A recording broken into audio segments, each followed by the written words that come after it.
April 1ஆம் தேதி புது கணக்கு போகிறதுக்கு உண்டான நேரம் பங்குனிக்கு 19, ஏப்ரல் 1 திங்கக்கிழமை காலையில் 7:15 மணிக்குள்ளார புது கணக்கு போகிறது ரொம்ப ரொம்ப ரொம்ப ரொம்ப நல்லது.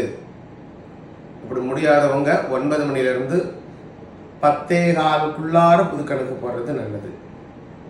தவறினால் மதியம் 12 மணிக்கு மேலே தான் நல்ல நேரம். ஏன்னா திங்கக்கிழமை 7:30 ராவு காலம், 10:12 யமகண்டம். 12 மணிக்கு உச்சி நேரத்தில் போய் போட வேண்டாம். 7:15 மணிக்குள்ளார, அதிகபட்சம் 7:30 மணிக்குள்ளார புது கணக்கு அன்னைக்கு திங்கக்கிழமை ஏப்ரல் 1ஆம் தேதி போட்டுறணும்.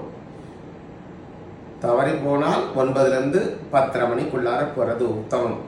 முதல் நாள் ஞாயிற்றுக்கிழமையாக வர்றது முடியாது, மறுநாள் செவ்வாய்க்கிழமையாக இருக்க முடியாது. விட்டால் புதன்கிழமை போடணும். புதன்கிழமை போட்டீங்க அப்படின்னு சொல்லி கேட்டால் ஒன்று அதே காலையில்